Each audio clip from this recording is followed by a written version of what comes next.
Oye País, buenas noches, oye País, yo soy Rudy González, gracias por su compañía. En esta hora, como cada noche, aquí por Color Visión, vamos a analizar los temas de interés nacional e internacional que están sobre la palestra de la información. Todo esto después de la pausa. La cúpula dictatorial que se ha apoderado de Venezuela, aparentemente encabezada por el controvertido Nicolás Maduro, se ha caracterizado por las diatribas, atropellos, amenazas, insultos groseros, chantajes, todo un esquema de agresión contra los que no pueden sentarse a discutir de ninguna situación o tema. Primero han sido las andanadas de Diosdado Cabello, el matarife jefe del cartel del crimen, de la represión y de todo lo ilegal que se genera en Venezuela hacia adentro y hacia afuera, quien ha sido comisionado o se ha comisionado como el real todopoderoso de dirigir los insultos que con sofismas desparrama el repudiado grupo de poder contra todos los que osan enfrentarlos. Le ha seguido el jefe del cartel de los insultos, Nicolás Maduro, con todo el irrespeto y los desafueros que le caracteriza.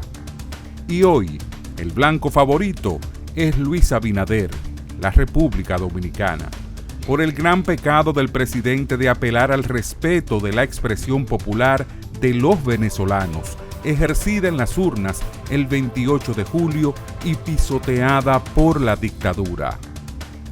Maduro y menos Cabello tienen la categoría como políticos ni como líderes, ni aún como rumiantes dictadorcillos que son, para pretender dictar pautas a un presidente demócrata, que ejercen una democracia preñada de libertades y respeto a los derechos de una sociedad cuyas expresiones en las urnas son respetadas. Responder acusaciones de nación, claro que sí. Enredarse en chismecillos de comadres, claro que no. Porque no tienen estatura, el Diosdado ni su jefe, del o su alter ego, Nicolás Maduro, para discutir de tú a tú con Luis Abinader o con ningún otro jefe de Estado del continente y del mundo, que coinciden en identificarlos como jefes mafiosos y criminales de los carteles, que como los de los soles, saquean y oprimen a Venezuela y a los venezolanos.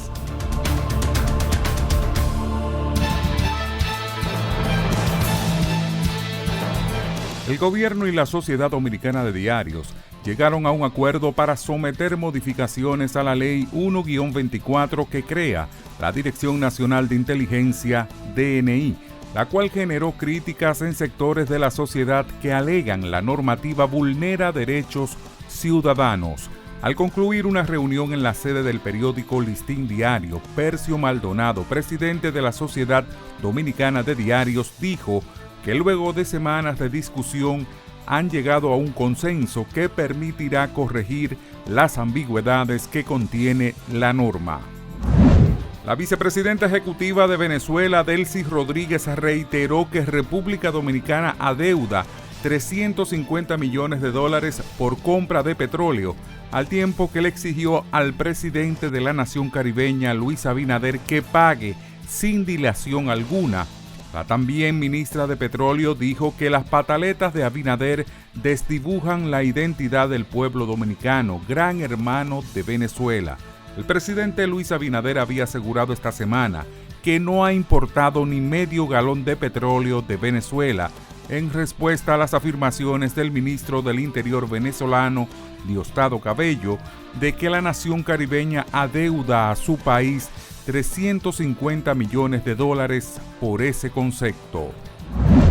La Procuraduría Especializada de Persecución de la Corrupción Administrativa, PETCA, informó que están trabajando en la investigación del contrato semafórico del Instituto Nacional de Tránsito y Transporte Terrestre, Intran, con la empresa Transcor Latam SRL.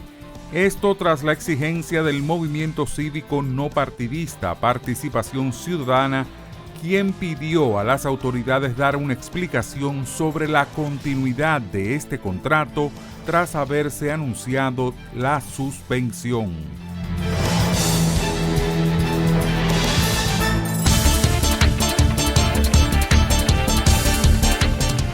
gobierno peruano decretó desde este jueves un duelo nacional que se prolongará por 3 días debido a la muerte del expresidente Alberto Fujimori, fallecido a los 86 años. El decreto supremo fue publicado poco después de la medianoche en el diario oficial El Peruano y también decide otorgar a Fujimori las honras fúnebres que corresponde al presidente de la República en ejercicio. El presidente de la Asamblea Nacional de Venezuela, Jorge Rodríguez, solicitó ante el Pleno del Parlamento la aprobación perentoria de una resolución para instar al Ejecutivo a romper todas las relaciones diplomáticas, comerciales y consulares con el Reino de España, luego de que el Congreso de los Diputados del país europeo aprobara una proposición no de ley para reconocer al opositor Edmundo González Urrutia como presidente electo del país suramericano. La vicepresidenta Kamala Harris y el expresidente Donald Trump se enfocan directamente en los estados indecisos, a los que esperan inclinar a su favor este año, y ambos tratan de expandir sus estrechas vías a la victoria en una campaña presidencial muy cerrada. Mientras Harris tiene la vista puesta en Carolina del Norte, donde ha programado mítines en Charlotte y Greensboro en sus primeros eventos políticos tras animar a sus simpatizantes con su desempeño en el debate del martes, Trump se dirige al oeste, a Tucson, Arizona, mientras busca estabilizar su campaña, que sigue teniendo dificultades para recalibrarse cerca de 2 meses después de que Harris reemplazara al presidente Joe Biden como candidata del Partido Demócrata.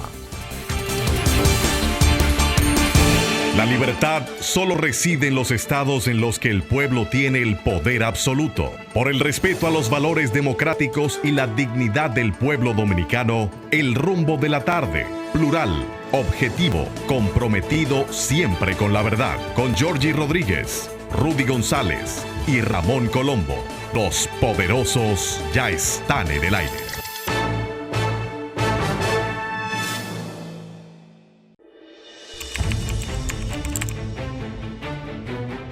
Periodismo de investigación, columnas, opinión, análisis, reportajes de fondo. Hora por hora, una completa plataforma multimedia. Periodismo con valor. Noticias horaporhora.com.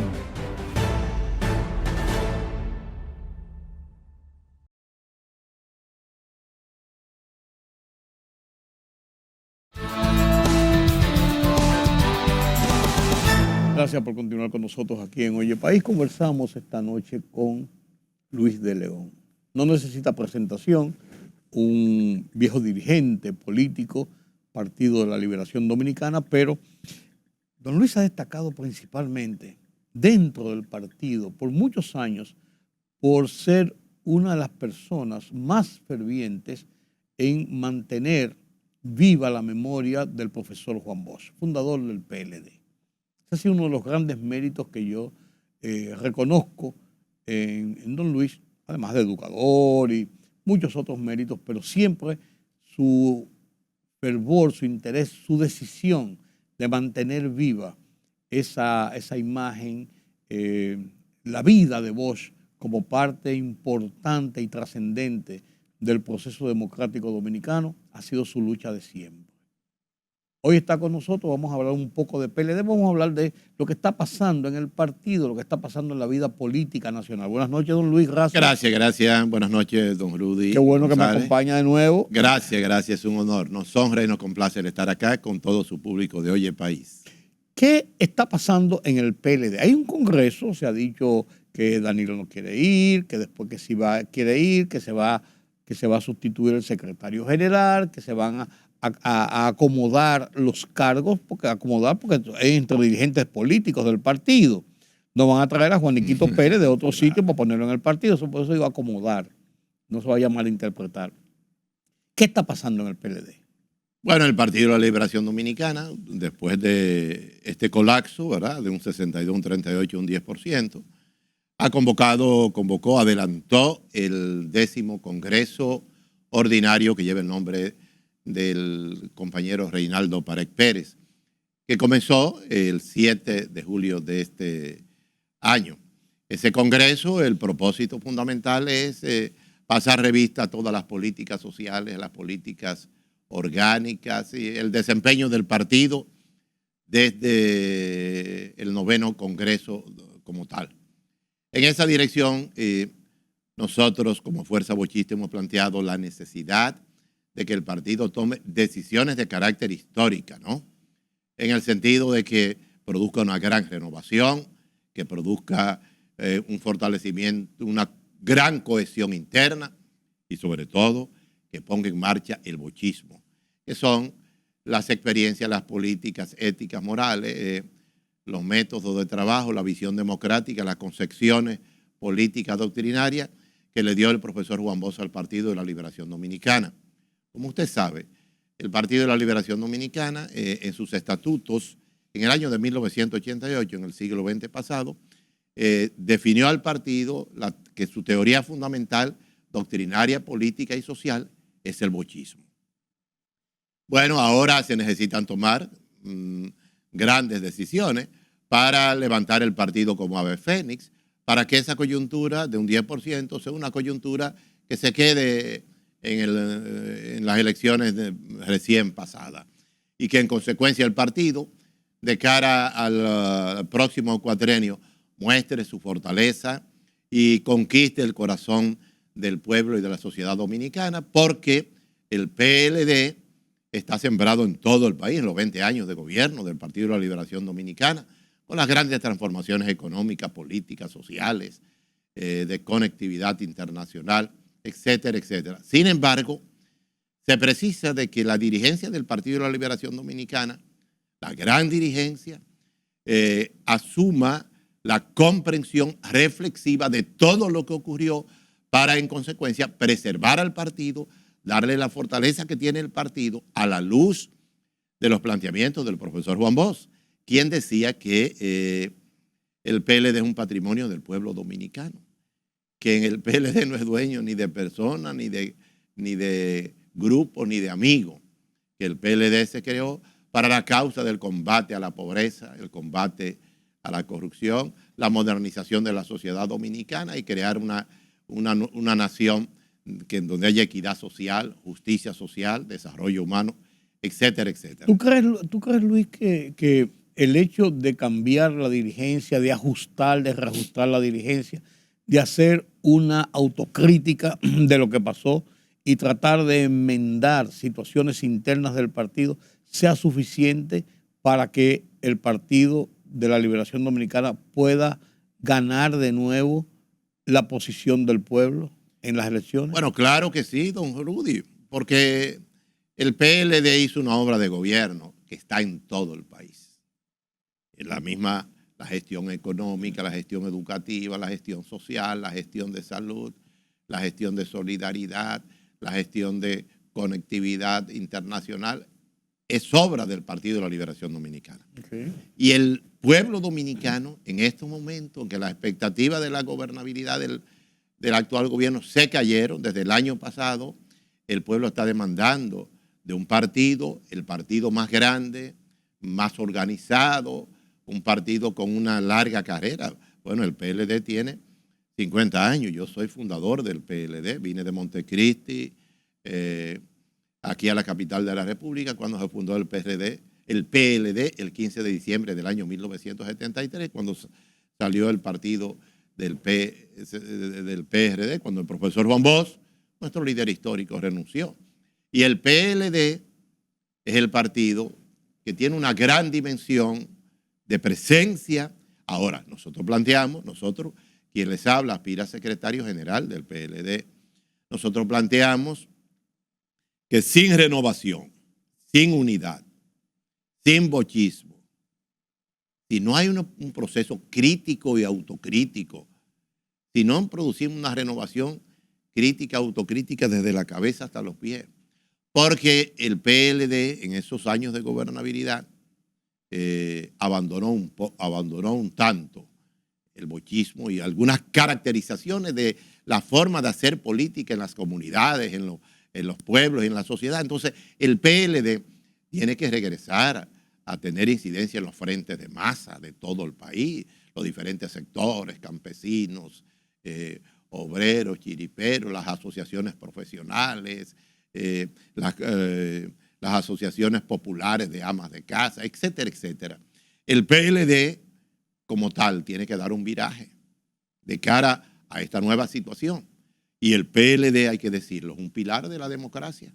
La República Dominicana de estos tiempos, la democracia, con esta propuesta que ha hecho el presidente Abinader, una propuesta de reforma constitucional, lo que persigue es reducir el Estado, reducir el Congreso, la justicia, reducir el modelo de democracia participativa, que fue el modelo que el profesor Juan Bosch cambió en este país, porque el modelo era de democracia representativa y él hizo un viraje que se puso en marcha ese modelo de democracia participativa para que los sectores populares, sociales, profesionales, económicos, tuvieran una participación en el Estado. Pero ahora se persigue bajar la fortaleza de la democracia, crear un escenario en los actuales momentos que es innecesario, reformar la Constitución de la República.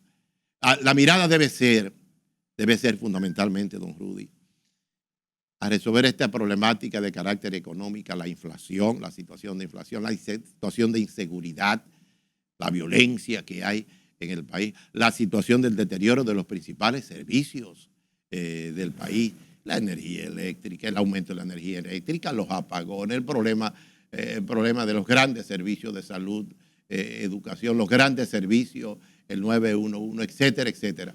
El país necesita de la unidad, de una gran fortaleza unitaria. Por eso, de cara a esta situación, nosotros planteamos la necesidad de que los partidos políticos de oposición se unan, se fortalezcan. Porque este país, don Rudy, desde el año 1965 ha tenido paz política. Aquí todo se resuelve por consenso. Distinto a los países de América Central, América del Sur. Pero si no hay grandes problemas. El país tiene paz política. O si no pudieron lograrlo de cara a lo que le venía encima en las elecciones del 19 de mayo, que era visible, lo decían todas las encuestas y era perceptible el posicionamiento de mucha fortaleza del presidente Luis Abinader y el partido de gobierno para la reelección.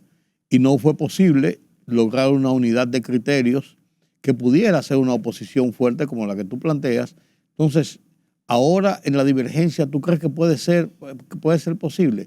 Más estando el PLD en una posición tan pobre cuantitativamente después de las votaciones. Bueno, es que, don Rudy, usted lo dijo. Si el presidente Abinader y el PRM dirigieron el país por 4 años, se debe a la división del PLD. Y si continúan, como usted lo dijo, se debe a la división del PLD. Nosotros, como Fuerza Bochista, planteamos la necesidad de una unidad en una primera vuelta y visitamos al presidente Leonel Fernández, al presidente Danilo Medina y al candidato Abel Martínez. Y planteamos que era la única manera de hacer una competencia de ganancia. No tenía un sentido. No se dio, exacto, no se dio. Y dijimos que debían hacer una oposición responsable. No se dio.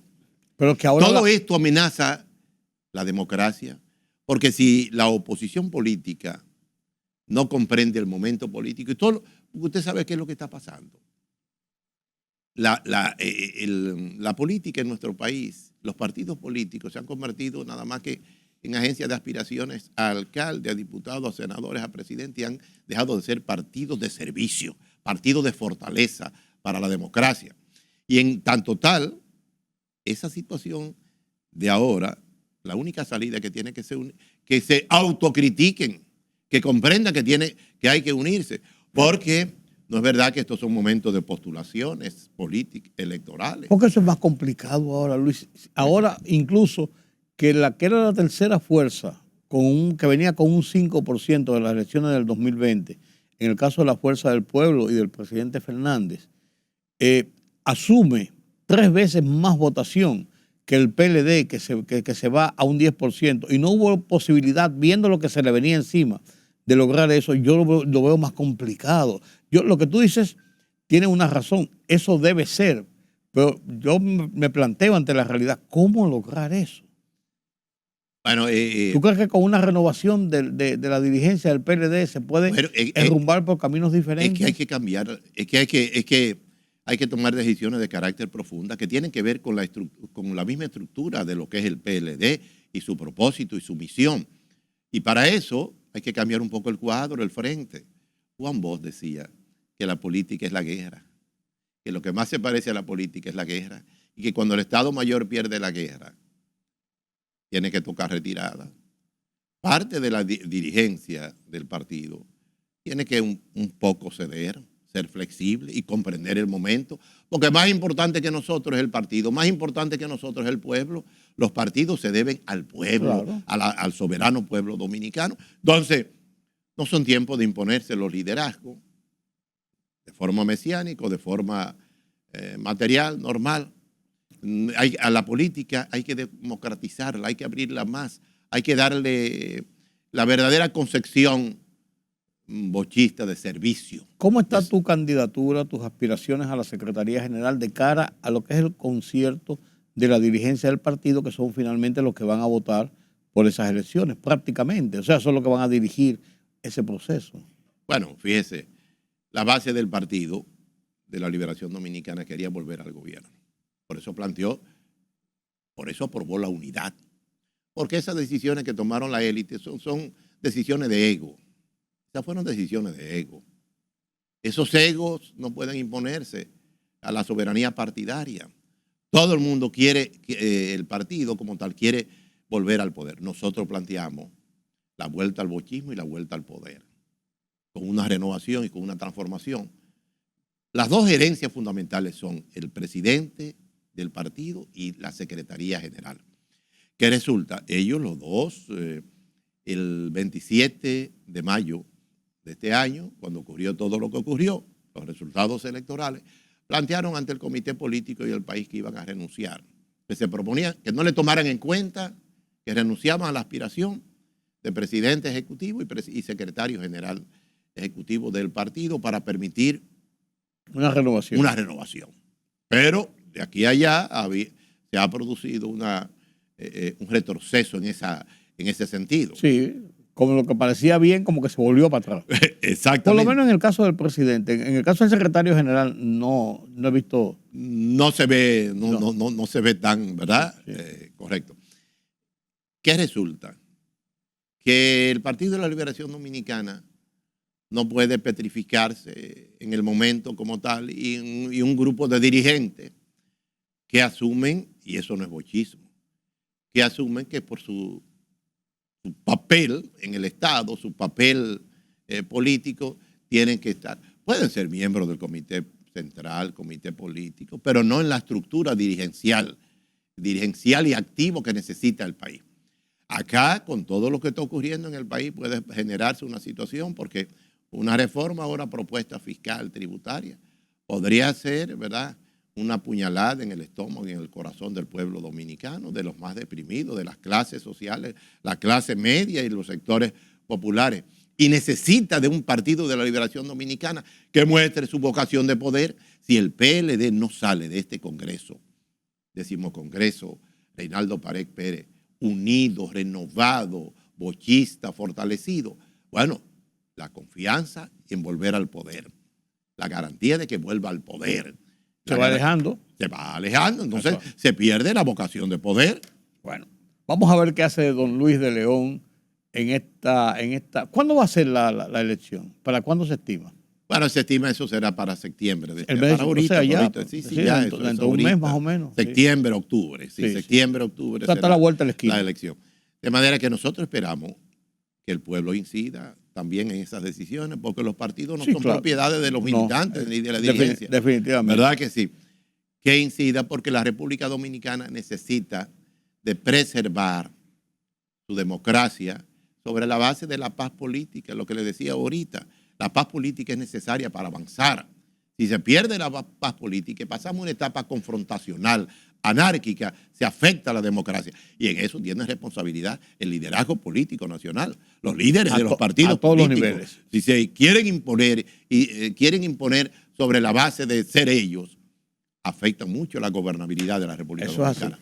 Gracias, don Luis, gracias por estar con nosotros. Qué buena oportunidad para hablar sobre lo que está pasando en el Partido de la Liberación Dominicana y lo que tiene a la vuelta de la esquina. Don Luis nos dice que septiembre, octubre, estamos ya finalizando el mes de agosto. Oye, nos llevan rápido este año, pero eso, habrá una definición sobre eso y es posible que haya entonces una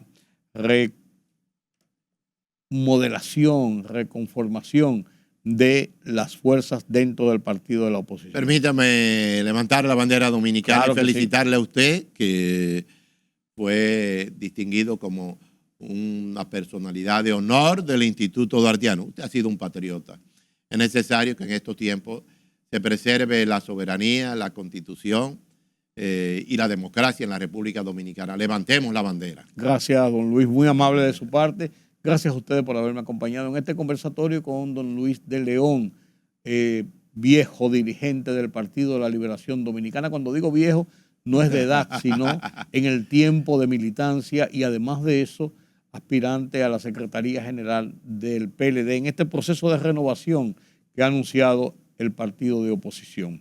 Gracias a ustedes por haberme acompañado a lo largo de esta emisión. Permítame la pausa.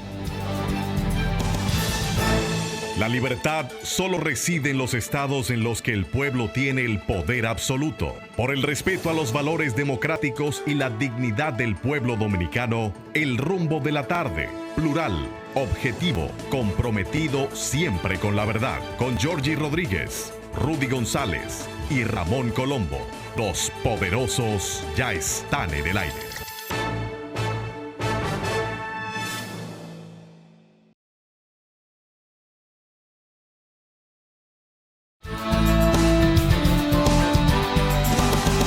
Gracias por continuar con nosotros aquí en Oye País. Como le había informado antes de la pausa, conversamos hoy sobre temas de desarrollo, temas de progreso en República Dominicana.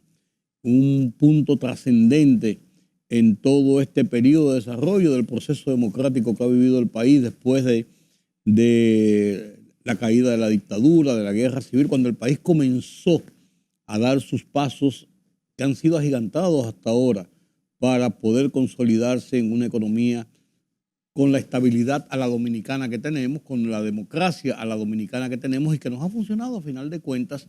Esta es la zona industrial de Herrera. Yo recuerdo, esto estaba con las afueras de la ciudad, lejísimo, y yo recuerdo y decía, ¿para qué van a hacer ahí unas industrias y unas empresas? Sin embargo, miren lo que es hoy el desarrollo geográfico de la capital, que ya está dividido en dos partes y la zona industrial de Herrera ya no pertenece al Distrito Nacional. Técnicamente no pertenece al Distrito Nacional, sino que ya es una zona en sí mismo y después de ahí hay toda una extensión comunitaria donde viven miles y miles y miles de personas a su lado oeste, hacia el sur, hacia el norte y que no decir hacia el lado oeste donde está la capital dominicana. Pero la zona industrial de Herrera es parte del Gran Santo Domingo y de la capital. Tengo la oportunidad esta noche de conversar con ustedes con un empresario. Por demás, en este momento, presidente de la zona industrial, de empresarios de la zona industrial de Herrera. Y yo quisiera retrotraerme y conversar con Eury Andújar sobre cómo ha sido este desarrollo, qué perspectiva tiene, hacia dónde va esa zona industrial que yo veía tan lejos y que ahora es el centro prácticamente, en el borde del polígono central, diría yo, porque al polígono central le llamamos a Piantini y Naco. Entonces el polígono central usted divide y calcula, es el polígono central de verdad, parte del polígono central. Vamos a conversar con él sobre este desarrollo industrial. Buenas noches, Eury, gracias por estar con nosotros. Buenas noches, gracias a ti por la invitación amable y te reiteramos las gracias por estar hoy de nuevo contigo acá. La zona industrial de Herrera, ¿cuántos empresarios tiene, cuántas empresas tiene en este momento? ¿Cómo comenzó? ¿Cómo ha llegado al punto de hoy y hacia dónde va? En la zona industrial de Herrera, como tú bien sabes, pues nació alrededor del año 70. Bajo la ley aquellas de incentivos del 69. Esa vino después. Vino después. Esa vino después, sí. Comenzó básicamente con empresarios jóvenes que tenían la necesidad de instalar industrias y se consiguió unas facilidades que en ese momento pues se buscaba lo que era el desarrollo industrial del país, y en diferentes actividades comenzaron ahí Turul, Luis Sánchez Noble, que fueron de los pioneros. También en ese momento también estaba César Nicolás Penso, Manuel Cabrera, claro. O sea, un sinnúmero de empresarios, visionarios sobre todo, que con la idea de empezar a hacer productos para sustituir importación. En un principio, aquí todo era importado. ¿Y qué principalmente fue, hacia dónde se dirigió, o era diversificado totalmente? No, era diversificado. Ahí habían industria de plástico, industria de cosméticos, industria de alimentos, ahí habían imprentas, ahí había farmacéutica, o sea, pinturas. Había de todo. Había de todo prácticamente, comenzó de todo. Incluso talleres industriales de metalmecánica, o sea, prácticamente todo lo que se necesitaba para impulsar un desarrollo industrial nació ahí en Herrera. Se desarrolló más aún con la ley de incentivo industrial de sustitución de importaciones que llegó alrededor del año 72, 73. Y entonces, que por cierto, estos incentivos hizo que Herrera creciera exponencialmente. Toda la zona industrial de Herrera, y con la industria pues llegaron entonces los conglomerados, los empleados a vivir, a construir casas en los alrededores, y por eso es que hoy ya Herrera es más comercial. Un semillero. Comercial y residencial que industrial. Sí, porque realmente está acopada la zona ahí. Muy, muy poblada. ¿Qué cantidad de empresas tiene hoy la zona industrial? No, bueno, yo no te puedo precisar la cantidad de empresas porque todos los días nace una y se transforma en otra, porque muchas de estas empresas se han tenido que salir de Herrera porque ya, por ejemplo, sus naves se resultaron pequeñas y no tienen ampliación, entonces se han mudado o han ampliado sucursales, por ejemplo, en otras áreas, con otra planta de producción, otra línea de producción, lo sacan de Herrera. Y por eso es que ya Herrera, la zona industrial que era en sus orígenes, ya no solamente está en Herrera, sino que ya está en el Gran Santo Domingo, porque está en prácticamente en todas las zonas. Sí, porque Herrera, la zona industrial enmarcaba lo que es hoy la Luperón, lo que era la Isabel Aguiar, lo que era la 27 de febrero y lo que es la... No, un poquito más abajo, la 27. Un poquito más abajo. Que sí, porque la avenida la del Mirador, básicamente. Sí, ¿verdad? Porque cruza así, cruza al otro lado. Y hasta donde colinda ya con lo que es el club del Banco de Reservas. El club del Banco de Reservas. Que es la calle que baja a la Isabel Aguilar para coger hacia el Country Club. Correcto. Yo más o menos me sé la zona. Sí, ya tú sabes la zona. Pues bien, entonces... Pero eso, como tú dices, eso se ha ido expandiendo porque se han ido a otros sitios también. Se han ido a otros sitios también, y además de eso... también ahora nuestra asociación pues ya es nacional, porque muchas empresas del interior querían ser miembros de la Asociación de Industria Herrera por el prestigio. Que no era exclusivo de que fueran de Herrera. Que no era exclusivo que fueran de Herrera, y entonces pues se hicieron socios. Y también empresas de servicios que están en la zona de Herrera pues también se fueron agregando, y entonces por eso es que ya Herrera primero es nacional.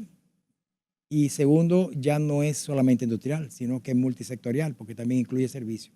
Nosotros tenemos, por ejemplo, ahora tú mencionas el country, por ejemplo, el country es socio nuestro. Sí. O sea, porque es una empresa de servicios. De servicios. Y está en nuestra zona. Y está en la zona. Y ahí tenemos, por ejemplo, bancos como el VHD, tenemos y diferentes otros, Popular, varios reservas, de las telefónicas, por ejemplo, como Altis, entre otras. Ahí está. Generadoras. Ahí está, ¿cómo se llama esto? Analíticas y este tipo de cosas, laboratorios y claro. De todo, o sea, hay de todo. Hay de todo el tejido industrial. Y tienen hasta colindando uno de los poderes del Estado, la Junta Central Electoral, sí, claro. para ponerlo dentro de ese contexto. Claro que sí, claro que pues sí. Mira, Eury, el desarrollo industrial ha avanzado mucho, lógicamente. República Dominicana, que comenzó en una etapa de salir de la dictadura y comenzar a conformar lo que era una estructura empresarial privada, porque todo estaba bajo el régimen, y un régimen muy especial, por así decirlo, sin entrar en los detalles, donde concentraba todo el poder industrial y de todo en el país. Comenzó esa diversificación, pero no fue hasta después de la revuelta del 65 cuando como que se vio este empuje grande, este auge grande, y es donde comienza precisamente el proceso democrático del país, con las elecciones del 66, con virtudes y defectos, lo que uno quiera, pero de ahí ha seguido todo el proceso de estabilidad política, con sus altas y bajas, virtudes y defectos, pero lo hemos cumplido. Y de ahí en adelante, es un progreso, un proceso que no se ha detenido, diría yo. Ha pasado lo mismo con los empresarios que comenzaron en la zona industrial de Herrera y con otros que se agregaron. Sí, definitivamente hemos crecido en esos sectores, sobre todo en lo que es la parte química, como estaban muchas empresas, por ejemplo, multinacionales como la H, como la Bayer, que está ahí en la Herrera. Bueno, está ahí. Están todavía ahí todas. Y industria de jabones, la industria Bayer, de yo me acuerdo que estaba en la Subispo Meriño. Sí. Ahí en Santa Bárbara, En Santa Bárbara, entre la General Cabral y la Vicente Celestino Duarte. Claro. Yo tengo buena memoria. Sí, ya yo sé, porque conversábamos fuera de cámara de los relatos de la Guerra de Abril. ¿no? Sí, estaba la química, que era y distribuía las cosas de los Bayers. De los Bayers, correcto. Entonces, mira, Rudy, yo entiendo, y esto es una apreciación muy personal, de que a pesar del crecimiento que hemos tenido, y si tú te vas a la historia atrás, y no quiero defender la dictadura porque jamás. No, ese no.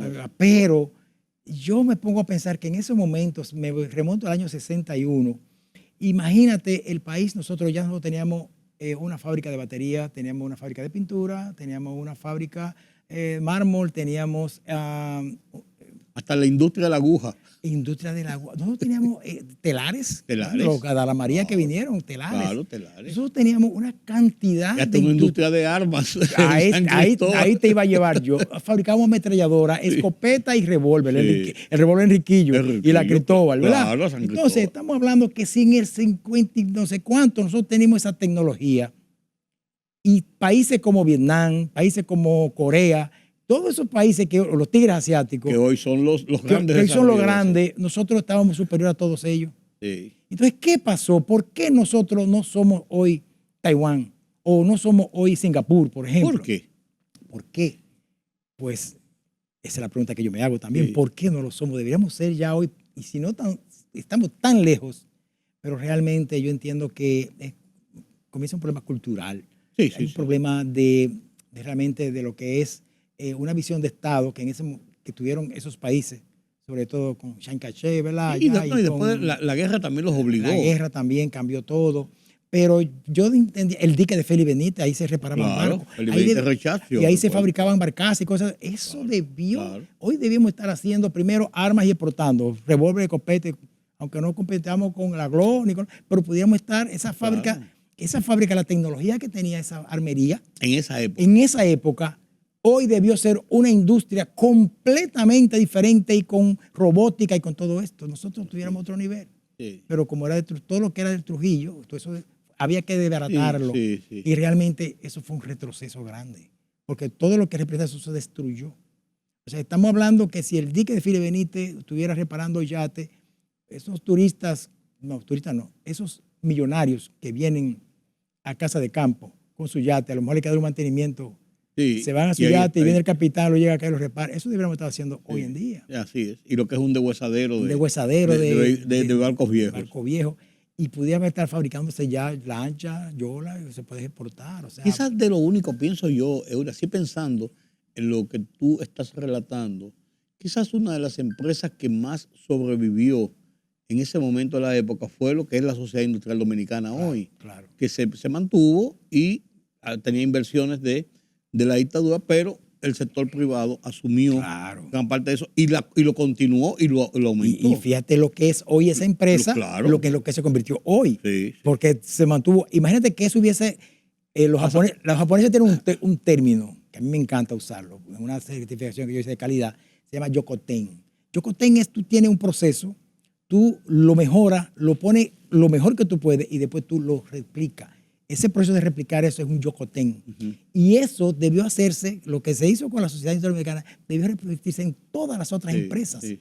Y hoy quizás, no fuéramos Taiwán, pero quizás podíamos ser Vietnam. Bueno, ahí producíamos aceite y ahora importamos todo el aceite casi que consumimos. ¿Verdad que si yo me acuerdo del aceite de maní? Oh, claro, el manicero. claro. Y el aceite que más se vendía en este país. Claro. Sí, sí. Pero, Eury, ¿hacia dónde va la zona industrial de Herrera? Bueno, Porque, ¿qué visión tienen ustedes a los próximos 5 años, 10 años? Porque la gente, a veces nosotros en el país tenemos una visión cortoplacista y vemos las cosas enmarcadas en el periodo de Luis, en el periodo del que viene fulano de tal, o en el periodo que pasó de fulano de tal. No. El país continúa año por año y pasar de un año a otro es voltear la página de un libro. Lo que pasa es que lo enmarcamos tan enmarcadito y tan bien guardadito que a veces perdemos la posibilidad de que fuera de ese enmarque hay otros plazos y otros tiempos. ¿Hacia dónde va entonces la idea, las perspectivas, la visión de desarrollo de una zona como la zona industrial de Herrera? Yo me voy un poco Porque más, ya tú me sí, hablas de que no es solamente ese cuadrante que mencionamos ahorita, sino que es algo a nivel nacional, por así decirlo. Mira, Rudy, interesante es uno ver en un contexto internacional, un contexto que tenga que ver ya con desarrollo industrial. Vamos a hablar de la industria en general, que es la parte que ningún país se desarrolla sino con industria. Tú puedes tener turismo, te puede ir muy bien, pero para que sean todos los países que se han desarrollado, y buscamos los ejemplos. Producción industrial. Es industria, es con la industria. La industria realmente, si tú no desarrollas la industria, el país podrá estar mejor. Bien, por los servicios, por el turismo, las remesas y todo esto. Pero todo eso es coyuntural. Y todo eso, lo que estamos muy bien ahora mismo, se puede desvanecer con un COVID. Sí. Puede desvanecer con una mala fama, como se murieron los turistas, que se murieron, se acabó en el 19. Como de hecho pasó. O sea, que el turismo es algo que es bueno, perfecto, pero es realmente muy sensible a agentes externos. Sí. Yo recuerdo una vez. Imagen es todo ahí. Yo recuerdo una vez en el programa, por cierto, de Puro Turismo, en el programa que estuve una vez entrevistando que fue el primer director de los fondos de Infratur, y hablaba con este señor que estuvo también muchos años en Casa de Campo. Estaban hablando en una entrevista de ellos dos y hicieron una historia de una película que hubo, que recuerdo tú la viste, El Expreso de Medianoche. Oh, claro que sí. Oh, es un clásico. Un clásico, ¿verdad? Claro. El que no ha visto esa película debe verla, porque la verdad que es una película interesante. Pero él dijo que se han hecho algunas réplicas parecidas, pero jamás. Sí, pero jamás como esa, jamás, con el dramatismo y eso, y la actuación. Bueno. Y él mencionaba Fernando Rainieri, que era hermano de Fernando. Fernando, el Colorado, como le decía. Colorado, sí. Colorado era una persona, cuando era ministro de Turismo, le tocó secretaría, en Fitur, en un organismo de eso, le tocó a la ministra de Turismo, era una mujer de allá de Turquía, y explicando lo sensible que era el turismo, que esa película prácticamente fue peor que el COVID aquí. El turismo en Turquía cayó en más de un 90%. Y tuvieron que cambiar todo su planificación porque eso los destruyó. Así es. Cuando un turista ve lo que pasó ese muchacho, la imagen fue allá en esas cárceles de Turquía, pues yo voy a Turquía de vacaciones y caigo preso por cualquier disparate. Así es. Y fíjate, quiero traerte esto para que veamos cómo en un contexto de lo sensible que es el turismo, por un romito adulterado. Lo del 19. Lo del 2019. Claro. Mira, como una película que fueron hechos reales, quizá un poquito ampliados, pero fue real lo que pasó, fue un hecho real. Claro. Y igual que la muerte de los turistas, que fue real, que fue con alcohol, un argentino, que ese muchacho que una excursión. O sea, eso, fíjate, es muy sensible, por tanto, hay que cuidar mucho eso. Entonces, la parte industrial es una parte que cuando tú desarrollas y tú logras un producto que de clase mundial, pues tú tienes más estabilidad. Tus ventas son más estables, pero obviamente para eso requiere ya tecnología, que nosotros no tenemos. Estamos haciendo los pininos. Nosotros tenemos ya que estar con robótica. Tenemos que estar en lo que es la industria 4.0. Tenemos que pensar en que los muchachos, en vez de Infotel, yo entiendo que ya está comenzando, pero todavía le falta mucho. Si hace falta recursos, hay que buscar recursos. ¿Para qué? Para esos muchachos de esos barrios le empiecen a dar lo que es clase de robótica. E incluso hay unos paqueticos que si ya los muchachos, yo recuerdo que un sobrino mío hizo un proyecto en el colegio con un robot que hizo varias cosas. un Arduino, que es un sistemita que se va comprando con $100 y tú vas comprando todos los componentes, todos los sensores y tú vas armando y vas aprendiendo. Ya que eso debería ser parte de la educación normal en un liceo, en una escuela pública, que en eso un colegio. cierra la brecha.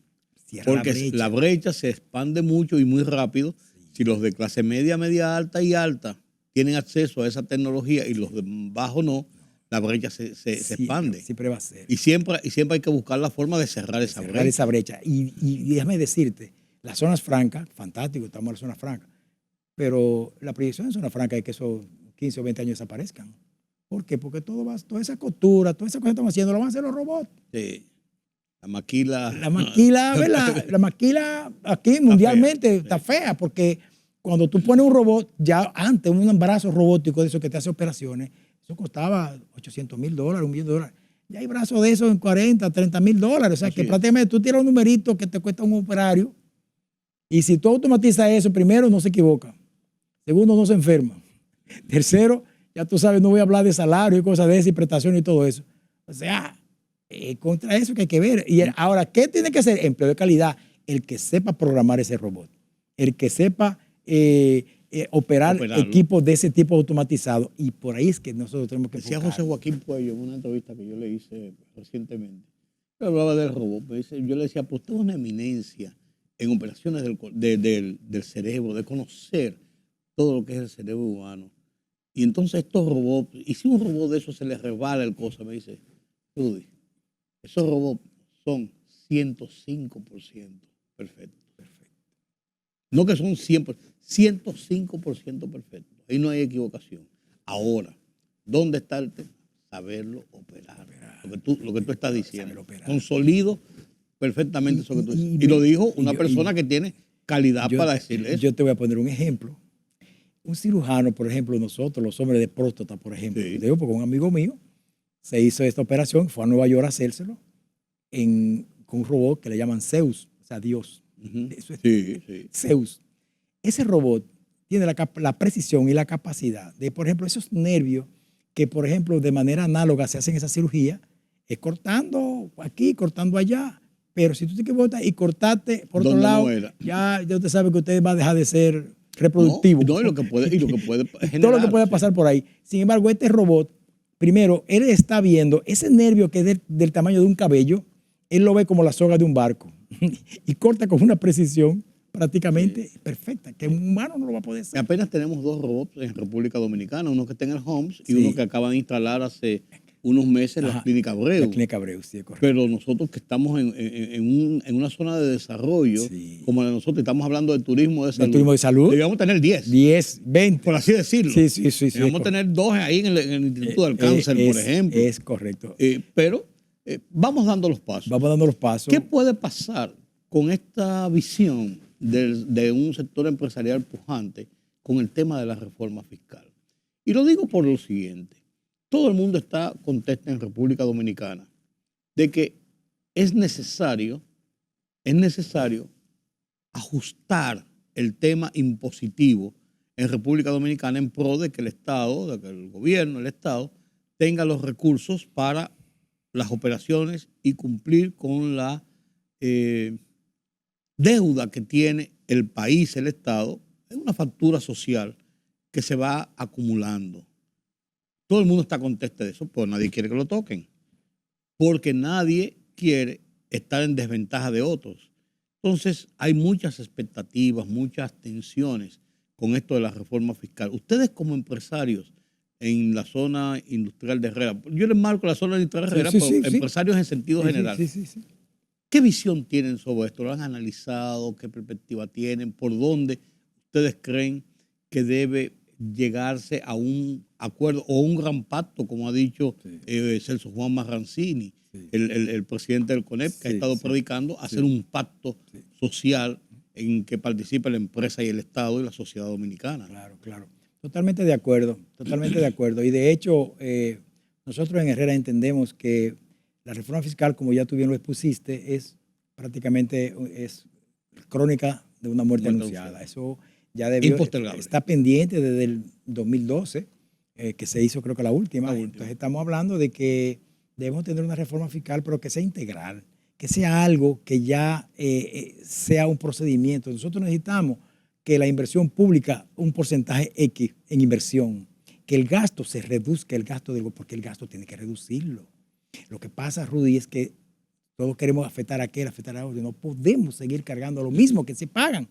No podemos aumentarle la luz a lo que le están pagando actualmente. No, vamos a cobrar la luz a los que no pagan. Y el déficit, siempre lo hemos dicho, del sector eléctrico es serio. Es lo que se está buscando es que un 3.5 del PIB para esto, ¿verdad?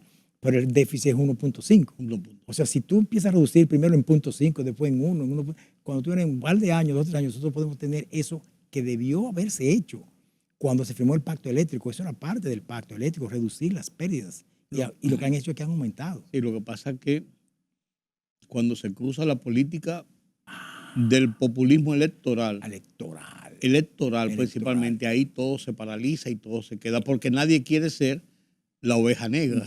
Nadie quiere ser, nadie quiere ser el responsable. ¿Quién le pone el cascabel al gato?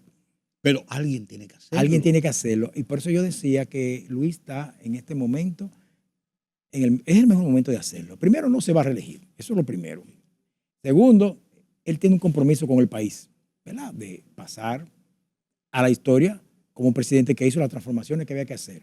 Que tenga que pagar el costo político que eso representa, porque tiene un costo político, lo sabemos. Sí.